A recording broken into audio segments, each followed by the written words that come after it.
2,000 years ago, one superpower, Rome, dominated the world. It became famous for its military and for having rule of law and a stable currency people could rely on. They built beautiful buildings, roads, aqueducts. They created art and literature. Rome flourished for more than 200 years in relative peace and prosperity. But then it crumbled. Why? Well, political leaders grabbed power. That power turned many into tyrants who indulged in debauchery and corruption.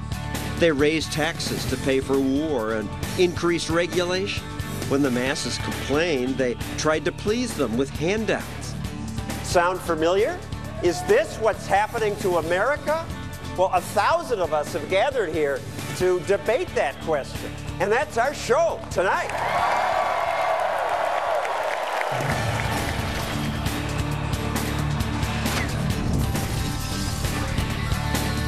And now, John Sossel.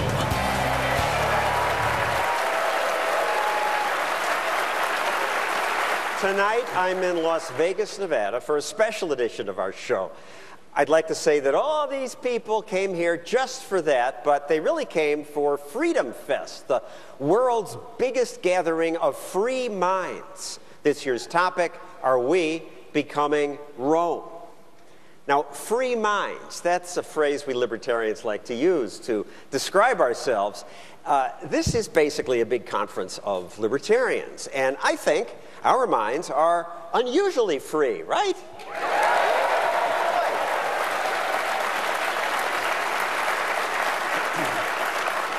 We had to free our minds to get these concepts, but a lot of people think we're crazy. But on to tonight's topic, Rome. Is the United States about to fall as Rome did? Here's a depiction of barbarians sacking the city. Is this our future? First, we hear from a conservative, a historian, and a libertarian. The conservative, Steve Forbes of Forbes Media. You have some libertarian leanings, but conservative, I would call you. The historian, Carl Richard, is an expert on Rome. The libertarian, Matt Kibbe of FreedomWorks, a group that fights against big government. So, Matt, you first. Are we becoming Rome? I think we are. I think the parallels are quite ominous. The debt, the expansionist foreign policy, the arrogance of executive power taking over our country. But I do think we have a chance to stop it. Carl? I think there are similarities not only with the fall of the empire, which is what most people talk about when they talk about the fall of Rome, but also the fall of the Republic, which was 500 years earlier.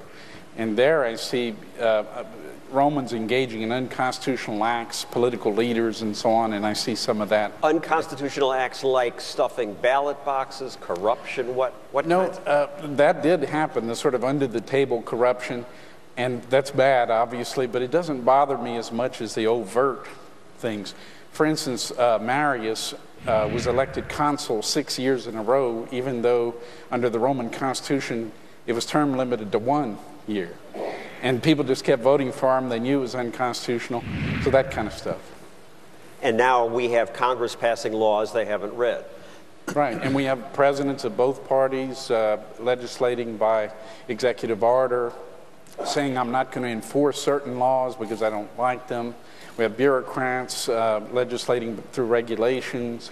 We have Supreme Court saying it's constitutional for the government to take your property and sell it to someone else because he can give us more tax revenue. There are a lot of examples. Steve?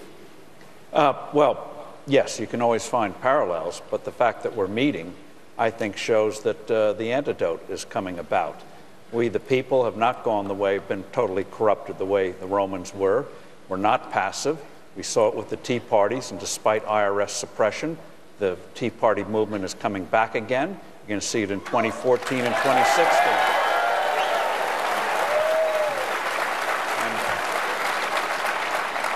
And they may try to feed us to the lions, but we're going to own the lions because we believe in free enterprise.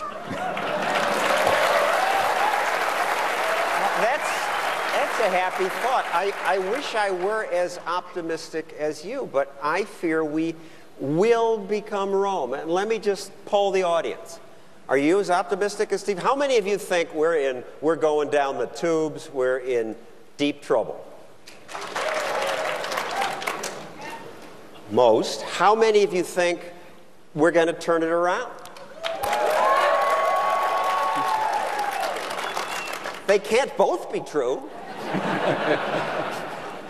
But again, you are not a normal audience because you're libertarians, right? I mean, wacko birds, according to Senator John McCain. That's what he called some libertarian-minded politicians. But walking around here at this conference and seeing the Tea Party booths and people selling investments in gold and game show quizzes that test your knowledge of dead Austrian economists,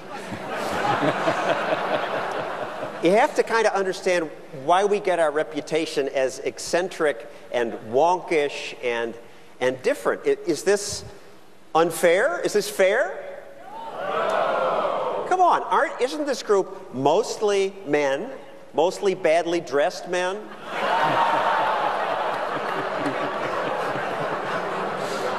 My going to libertarian events, this is what I notice. It's people who care about numbers, less about how they look. I think Steve Forbes is a perfect example of this.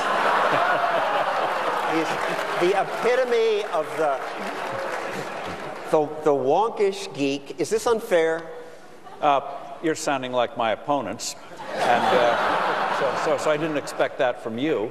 But let's face it, people who make things happen. You could describe our forefathers, our revolutionaries, in the same way. They're always minorities who see something's wrong, go out and persuade, become agitators, and change the world. And we've done it once, and we're going to do it again. We are going to be the leader. Absolutely.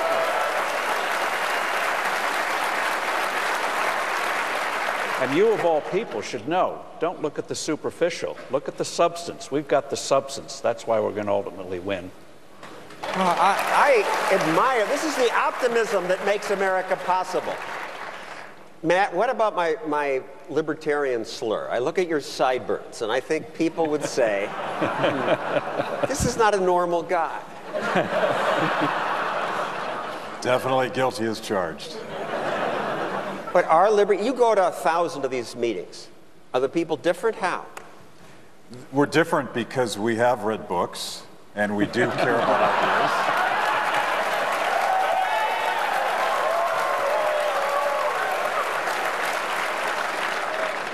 But social awkwardness is not a sin in the defense of liberty.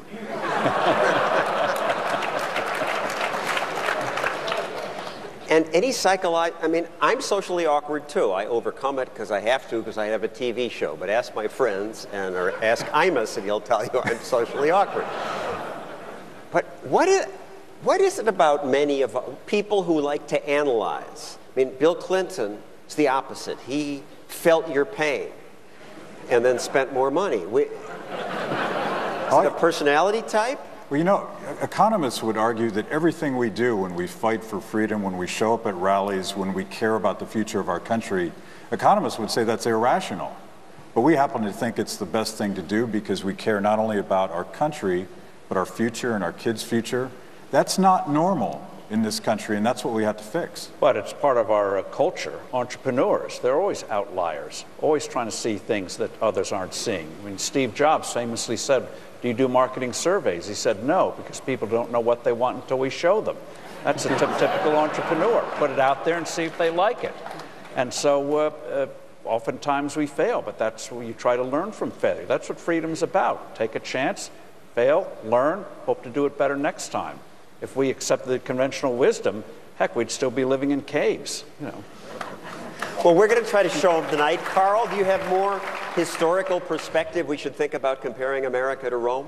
You know, the debt, the high spending. I'm talking about the late empire, the high spending. They had high debt and high spending. The devaluation of currency, there's another one. You know that by the end of the empire, a so-called silver coin was only 2% silver. That's how they devalued it. And it got to the point that the Roman government would not accept its own currency in taxes. You had to give goods. We're not there yet. Thank you, Carl. Matt Kibbe, Steve Forbes.